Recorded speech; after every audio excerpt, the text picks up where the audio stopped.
Welcome to the Leading with Empathy podcast. My guest today is Raj Deepan. Now, Raj is a tax and business advisory partner at Grant Thornton. He's specializes in CFO support, business advisory, tax advisory for big multinational companies, and also for some of the big Australian startups that are looking to take on the world.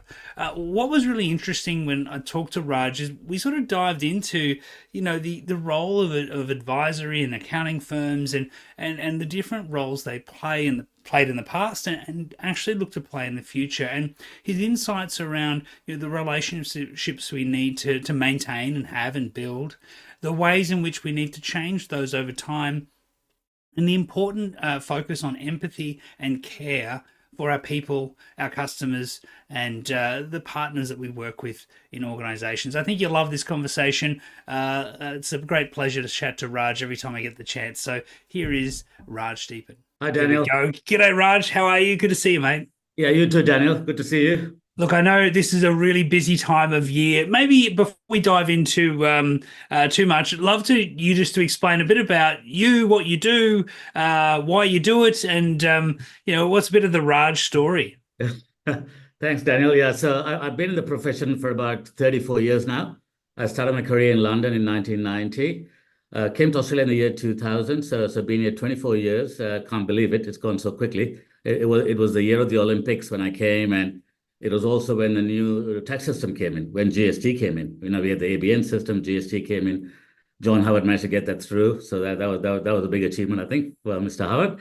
And I joined a smaller firm here when I came to Sydney for about 6 years. Then came to BDO, which is probably the sixth largest firm at that time, in Australia and globally, and then joined Grant Thornton when BDO merged with Grant Thornton in 2012.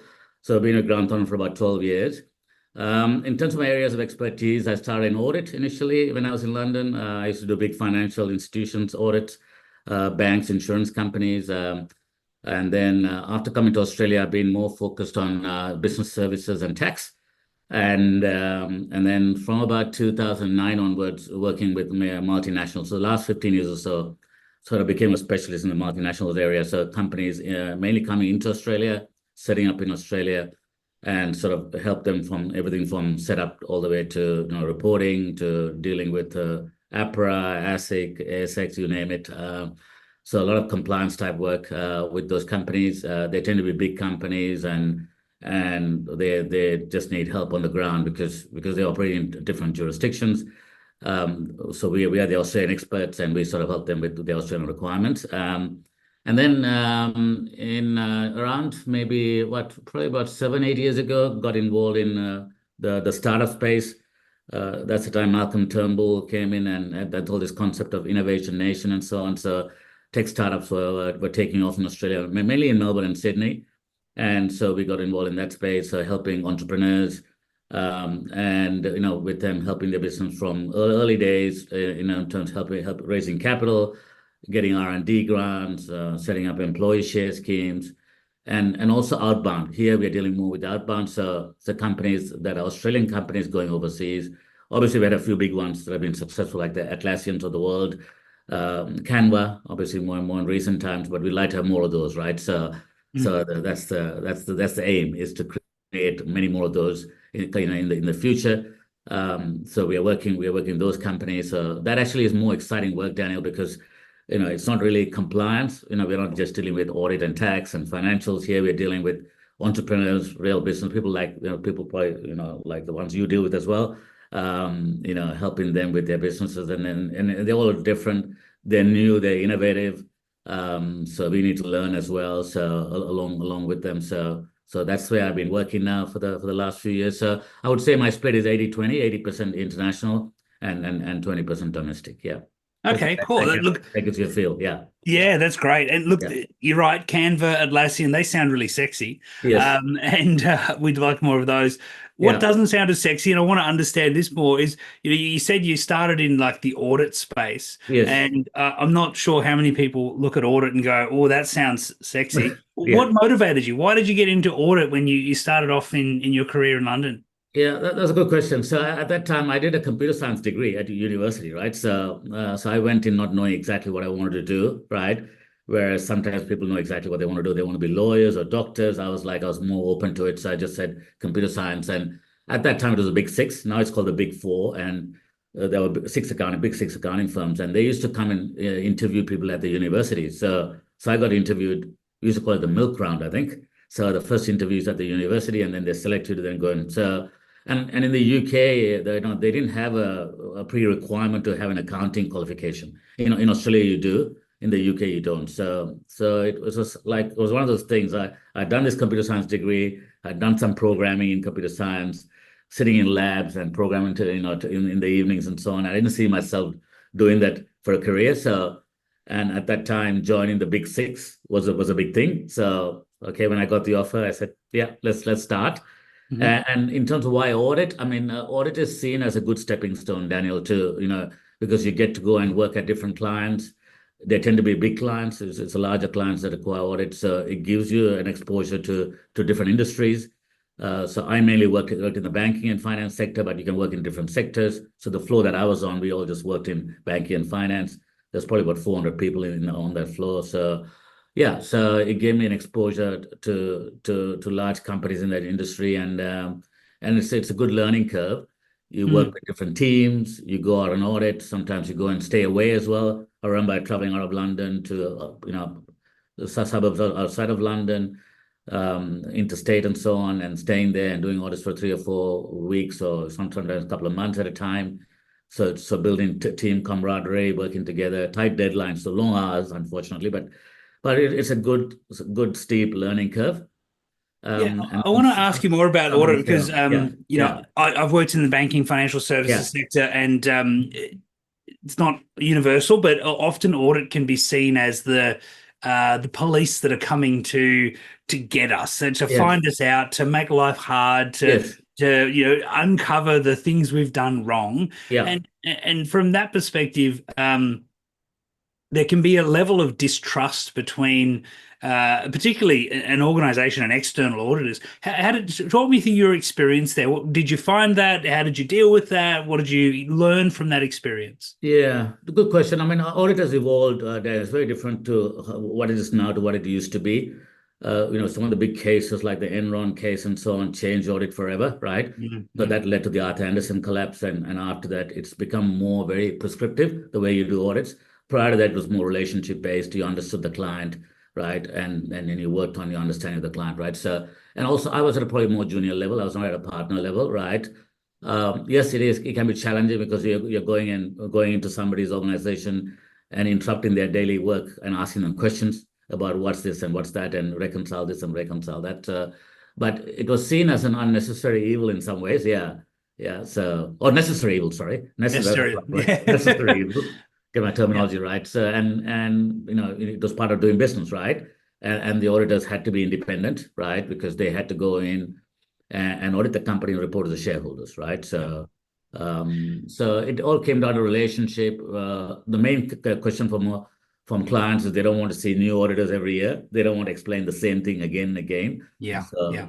So if there's no turnover, they're happy. If the same person comes back the next year and now is actually knows the business better, so that's a big tick. And then Yeah. also one more thing I would say is auditors, also we try to add value to the audit process, Mm. right? So, we're not about taking and bashing. We're saying, okay, can we add some value? Can we identify some real, issues that have arisen during the audit where, we can go back to the client? And in this day and age of transparency and everything that, if you again find an issue with an internal control or a process or a weakness that they need to improve, clients can be grateful. The CFO or the board will be very grateful, right? So Yeah. Yeah. so adding value through the audit process has become a big thing. So it's not a purely compliance exercise, but it's also giving some value back. Which is sort of the challenge, right? Which Yeah, when you think about the role of audit, or even a lot of the financial services sort of yeah, um, professional services space, yeah, there's processes and systems and rigor that has to be yeah, in place. yes, But if you're not adding value, then that just feels like a big handbrake. And yes, it sort of reminds me of, when you get complaints coming into, yeah, again, still working with a lot of big organizations and banks now, yeah, some people look at complaints as a frustration and annoyance. yes, Whereas I think we need to look at it as this is people telling us that something's not working. Correct. Correct. And similar, I think, is that Yeah. where you add value from audit, Yeah. right? Is hey, something's not working. Correct. What are some of the experiences you had, I guess, in sharing that value that was received or wasn't received as well as you expected? Yeah, so we always do something at the end of the audit called report to management, right? So there's a report to management on areas that we identified, issues that we identified that management can take a look at, and then they provide their feedback, right? So that's what we call like a management letter that we prepare to management, and we'll get their feedback as well, right? So sometimes there'll be pushback, or they'll say no, it's not an issue, so there is a discussion point, right? It depends on, like you said, the organization as well. It's a culture of the organization as well. So it's some of them will see it as a positive, and I think they should, like you said correctly, they should see it as a positive because we are saving their back, right? Because if it's something that we've identified and they don't deal with it, right, and it's going to come and potentially bite them in the future, right? Mm-hmm. And then they've got obligations to the shareholders, right? Yes. To the share market and so on. So generally, these days, I would say even those days, it is a collaborative approach, right? And at the senior level, at the partner level, the partners dealing with the board or with the CEO or the CFO, it is a discussion, and they're pretty smart people, right? And depending on the priority, things get prioritized and they do get action done. So I haven't really seen a very negative outcome. I can't think of an example where somebody had, huge pushback, right? It's it's Mm-hmm. it's it's seen as something that you've got to deal with. In internal audit, I think can be more challenging as well because I've got a friend of mine, actually a cousin of mine, who works in internal audit at CBHS, which is the health arm of CBA. I'll make it. And yeah, he does talk about, obviously they're doing internal reviews, they're dealing with departments, different management. So it's more ongoing, right? It's not an annual thing. Again, so ensuring that everybody understands what the implications are of an internal control failure, for example, Mm-hmm. and same kind. And these days, particularly with cyber and risk and so on, right, which has come to a massive fore. A lot of the audits are now tend to deal with cyber issues as well. Security, cyber, can somebody hack the system? Yeah. Those type of issues, and if you can show that somebody can, then somebody will listen, right? Yeah, Yeah, and yeah, I'm interested, and not just from an yeah, audit perspective, but I guess in yeah, in the way that yeah, you provide these sort of advisory services, if you like, yeah. to organizations. There's sort of a dance that has to happen before, which is they have to tell you everything that you need to know.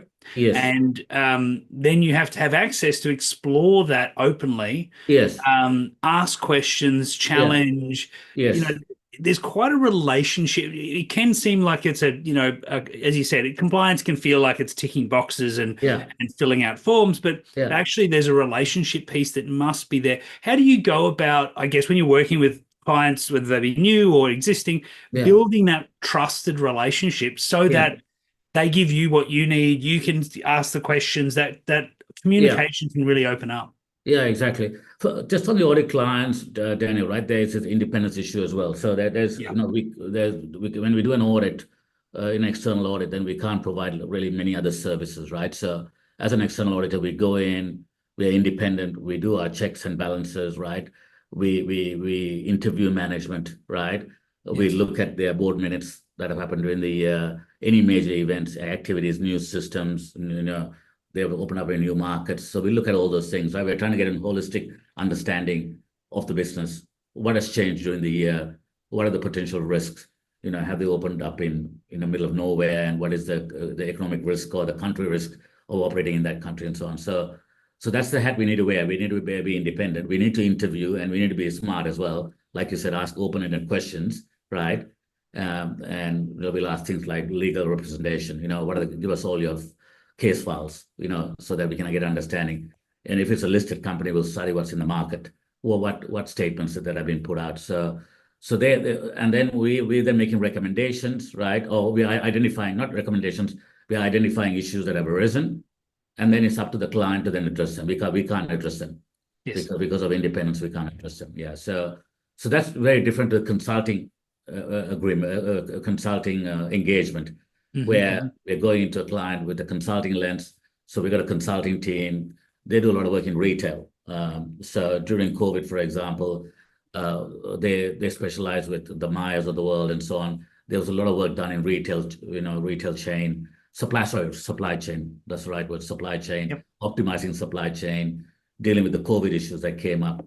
And there it tends to be a lot more collaborative, right?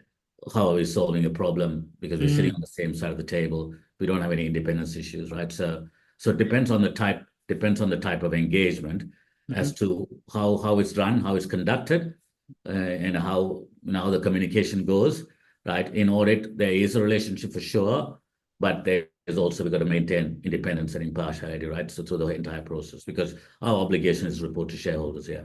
Yeah, and that seems like it's an interesting Yeah. difference. And I'm interested if you take a different personal approach when you're in those two seats, because one of them is a seat of Yeah. I'm actually here with an Yeah. obligation to check if you're Yes. doing what you say you should be, well, you should be doing what Correct. you say you do, Yes. and I need to keep a level of independence, if you like, Yes. or a Yeah. professional rigor in this. The Yeah. other is a seat of I'm here to help you Yes. achieve what you want to achieve, Yeah, exactly. and let's talk about the ways we can do that. Do That's you have right. a different, I guess, personal approach, or how do you sort of get in the right mind space, mindset to sort of build those two, or to take on those conversations? Is it different? Is Yeah. it the same? What's the Raj Deepan approach? Yeah, it's different, right? Obviously, I'm not in either of those teams. I'm in business services. I do CFO services, as I explained earlier. We're Yes. working with multinationals, right? So I'm probably in a different team altogether. Our consulting guys, a lot of them are MBAs,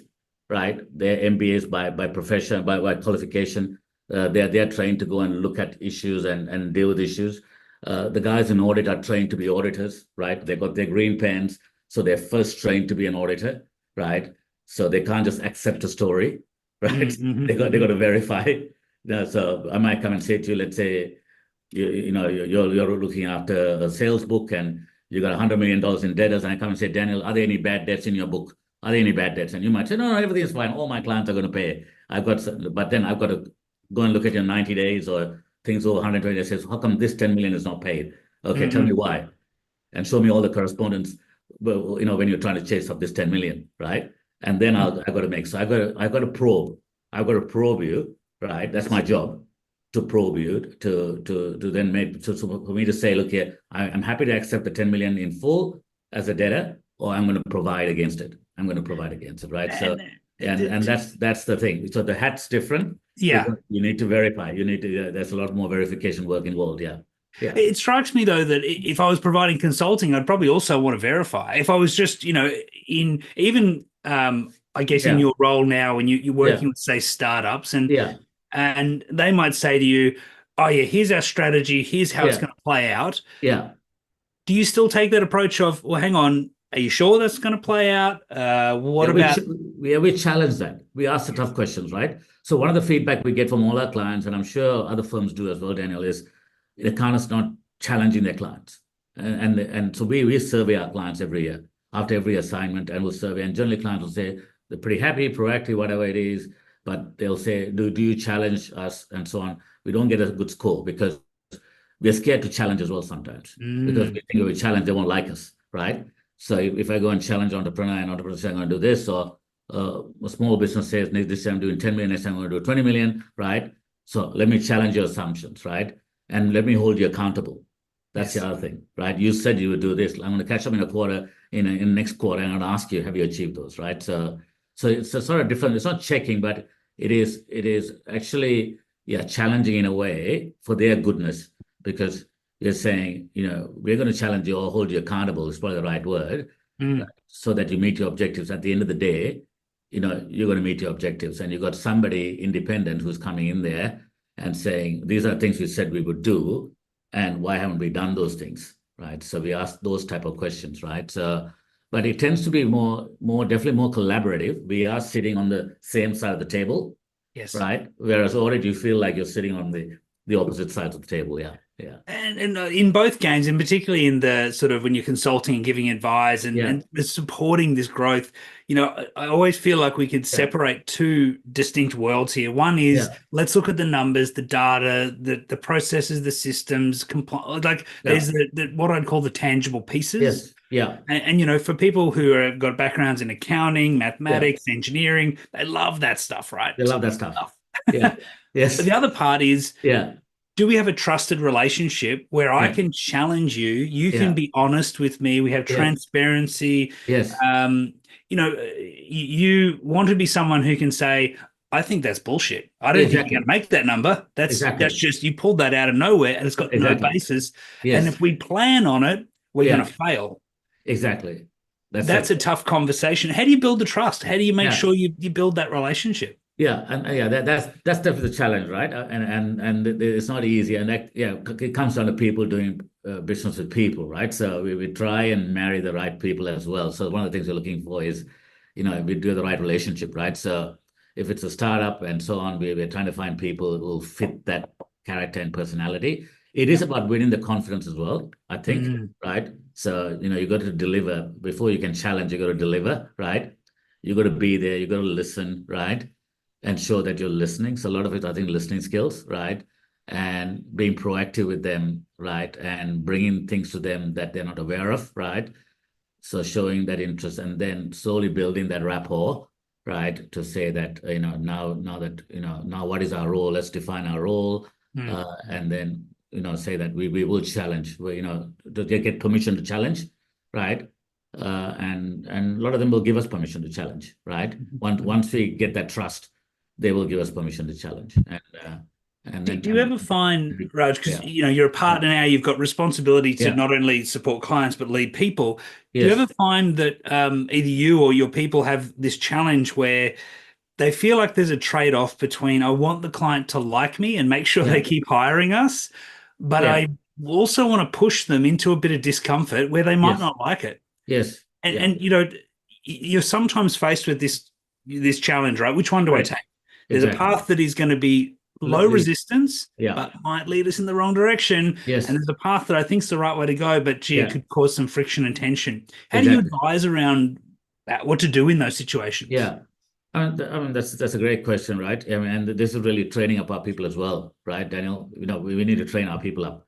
So the profession, if I could just step back a little bit, we are moving to, and we're talking about this all the time. We just had a call yesterday with our national managing partner, and we had the partners across Australia on the call and talking about strategy for this financial year, new financial year, new beginnings, and the way our industry is going, compliance is becoming more of a commodity. So advisory is the way forward, right? And how do we get the tools and the L&D? And the main thing was the learning and development. How do we upskill our people to have these conversations?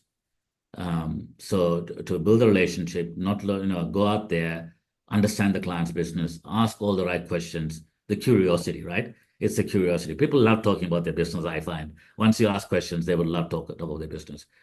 And then maybe listening and saying, okay, have you thought about this? Have you thought about that? So I think it's a gentle approach. It's a gentle approach. It's not solving the problem immediately. Nobody has the solution, right? It's just asking deeper questions, Mm. right? And then coming back to it and saying, okay, let's look at this again, right? Let's have let's have another follow-up session when we say, and let's delve a little bit further into some of the issues that have arisen, right? Yeah. So that's what we want to train our people. So I agree with you. At the moment, we're not doing that. We are probably doing that a little bit, where we are more focused on doing our compliance work. So, but as the compliance work gets more and more automated, and Yes. the accounting profession is ripe for disruption with AI, up there with the legal profession, the hairdressers are right at the bottom. So your hair, Daniel, I don't think a Very computer can nice. do that yet. It looks fairly, very a nice haircut. But at the top end, the accounting profession, legal profession, it's going to be disrupted, right? We know it's coming. It's the early stages of AI. Even the head of Google, because Google has been accused of being a little bit lagging with their AI, but I watched an interview with Sundar Pichai, who's a global CEO of Google, and he said it's early days. We'll catch up, right? So the next 3 or 4 years, we see huge transformation in that space, and accounting will be disrupted, and that's when the firms that stand out are the firms that can have these discussions, right? and actually interpret the results and have the discussions with those clients. So you get more time, right, Daniel? So the biggest thing, even our national head will say, the biggest thing is I want to give you time. I want to give you time to go and do these things, right? So I'll make the compliance more efficient. I'll automate it as much as we can. We might outsource part of it. AI will do part of it. We still need some human involvement to oversee that. Yes. But then what are we going to do with that information? And like you said as well, it's not just the numbers, right? So Grant Thornton also has a model. We call it the six box model. It was developed in the UK, and we roll it out with clients where we talk to clients around six areas of their business, and none of it really is numbers. It's about their strategy. What outcome do they want? Do they have the people in the right places to achieve that strategy? What are the risks that they might not be seeing, right? And how do they optimize their operations? So, improving profitability right now with costs, cost blowouts and so on. How do you maximize your profitability? So we're having a discussion around that, which is not the typical accounting tax. The typical accounting tax discussions come in. Let's go through your historical financials and tell you what you did and how much tax you're going to pay, and that's so that discussion is what we call looking in the rear view mirror. It's gone. We can't change it. Yes, we do need to get that right, but let's spend a little bit less time on that and a lot more time on looking forward. So, And I think that's yeah, this is probably a really important lesson for lots of organizations, as you yeah, said. From as long as you're not a hairdresser, if you're if you're up yeah, there, there's yeah, the reality is there's all this work we used to do as yeah, humans, yes, and AI is going to take a big chunk of it. But correct, what's left will be something quite human that we yeah, can't give to the computers yet. And correct, you mentioned Google. I also always reflect on the CEO of Microsoft, yeah, Satya Nadella, who's, yeah, his philosophy is that empathy is at the heart of an innovation. It's at the correct, heart of building better products, more profitable, more sustainable.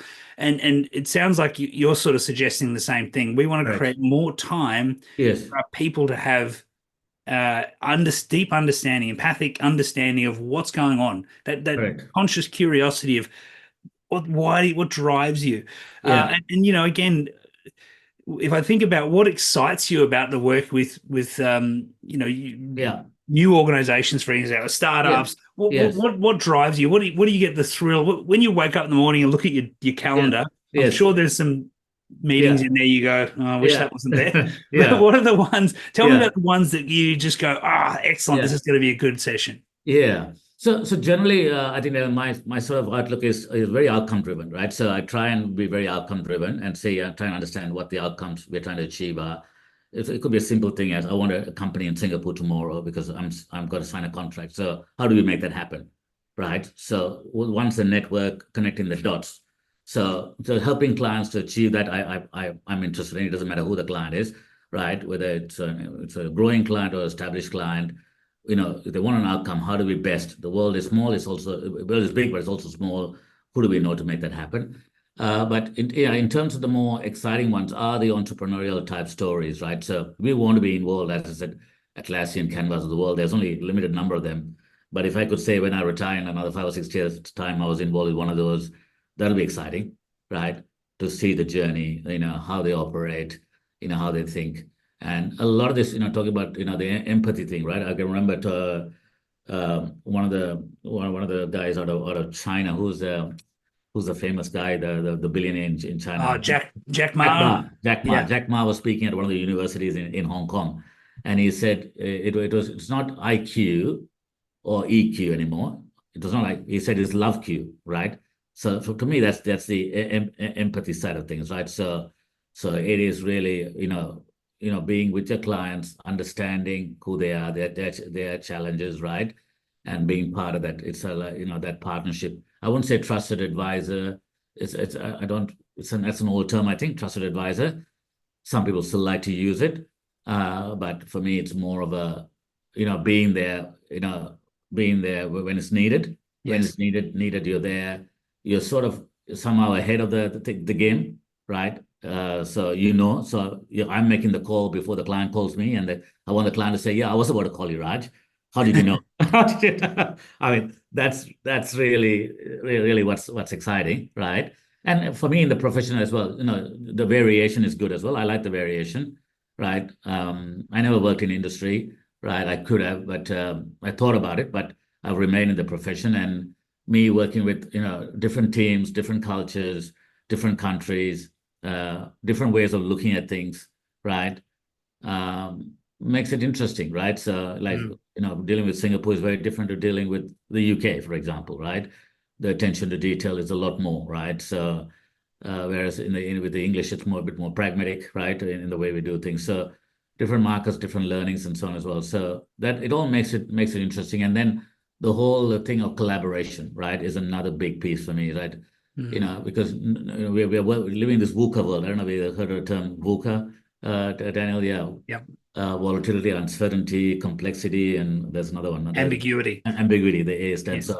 So in the VUCA world, we do need to collaborate, right? There's no way one person can deliver everything because it's complex, it's deep, right? What you do, Daniel, with people and teams and culture and leadership, we need it's a critical part, right, of a successful team. Equally, somebody who does something with a technical area or cybersecurity. So it's just connecting the dots and bringing the people in at the right time to keep it going, right? We identify, so let's say, a drop in team morale, or we had a client and we hear the story that, okay, they're not getting on well or there's some issues.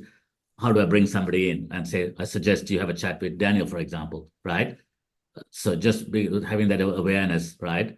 And then they'll come back and say, "Oh, that was great, Raj. We had a couple of sessions with Daniel, and I'm not just saying this just because you're on the call, but we had that session, and that's really been useful, right? That's been able to iron out some of the difficulties because it can be very counterproductive if you're not on the same page. Just like you said, you get up in the morning, you got to do certain things. If you get up in the morning, you're not on the same page with your partners, then it's also going to be very challenging. So yeah, Absolutely. And yeah, look, I want to touch on something you said because I think it's really insightful that, the trusted advisor was something that was sort of, a big term, was yeah, touted a lot. I think we're past it. I think yeah, trusted advisors ticket to the game now. yeah, And yeah, I think what exactly. you're talking about, Raj, is actually people need to care about Yeah, their clients. They need to yeah, care about the entrepreneurs, the partners, their staff, yeah, their employers. They yes, need to actually have they need yeah, to care about them in a way that says what you need, I'm going to help you get.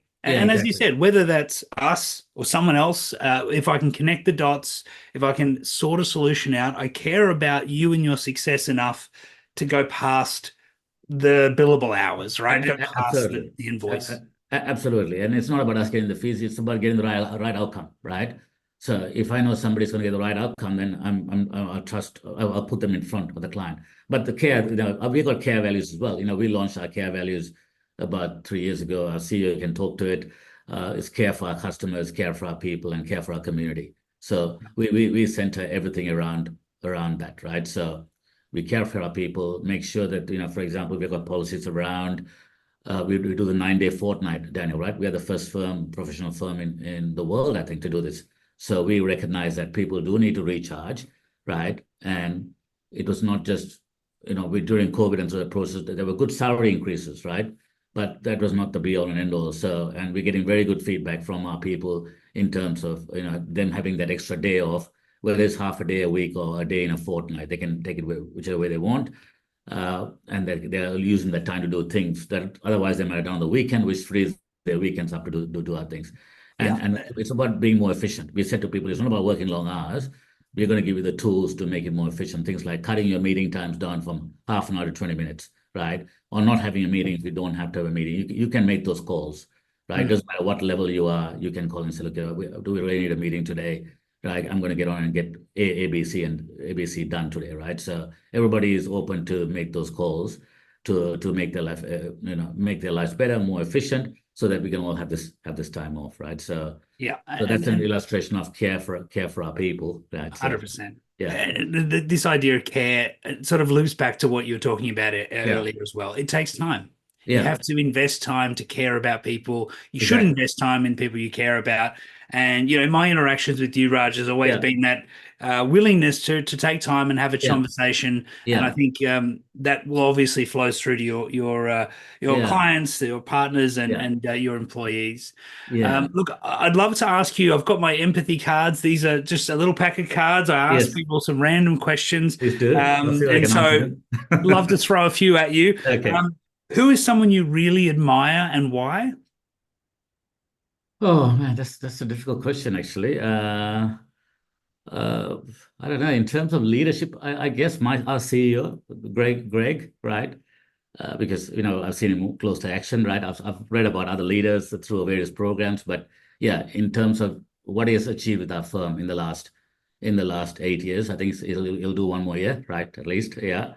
In terms of transforming, taking the firm was on a good footing, right? But he took it to the next level by investing in a lot of things. Sometimes people want quick results, and we didn't go for quick results. We went for the long term game, right? So I admire him for everything that he has done for the firm. Yeah, yeah, Wonderful. yeah. What was the last situation where you were really frustrated at work? One of the things I try to do is not to react, right? But to respond. So sometimes I'll have a conversation with somebody where I'm more outcome focused and they're more technical focused, right? Hmm. And that can be frustrating for me, right? So I know that we've got to deal with all the technicalities. So when somebody is not willing to find a commercial solution to a problem that I want to take to a client, right, that can frustrate me. But then I sometimes I check myself, and then I say, oh, they are doing their job, right? So I'll sleep on it and go back the next day and say, sorry, I know you're doing your job. We've got to deal with this accounting standard, AASB, this, that's 4.1-A that says you must do it this way. And I Yeah. understand that. So let's go back. Let's go back to the drawing board. Let's go back to yeah. But again, I think that's a good thing to acknowledge because Yeah. obviously the people on the other side of the table, the people you're working with, they'll have the same frustrations and experiencing it, feeling with it, supporting is an important thing, right? Yeah. It's about responding. I realize, it's not reacting, right? So sometimes we are reactive to things. And yeah, so it's just responding, understand that the other person's perspective is something that you learn. So it's like I think somebody said that, is it Warren Buffett who said that, or somebody like that said that it's very interesting when you're sitting in a room, not saying anything and just listening to the conversation. Mm, And there are 4 or 5 people in a room having a chat. You just listen and you just understand each of their perspectives and what they're bringing to the table. Yeah, absolutely. yeah. Last one, it's your last day on Earth. What would you order as your last meal? Oh, good question. I do like a good steak. It's got to be the best steak in the world with Oh, the where's best, the best with, steakhouse? Come on, let me know because yeah, I love a good steak the too. best steak in the world, and with the best red wine. Yep. uh, I've been to a few in the city. There's one called the Cut. The Cut is very good. Okay. Yeah, so yeah, there are a few places around. I'll send you a list. Wonderful. And look, maybe next time I'm in Sydney, Raj, we can catch up, grab a steak and a glass of red wine. That'll be You had me perfect. at hello. Yeah, that's right. Definitely. Let's do that. Let's do it. Awesome.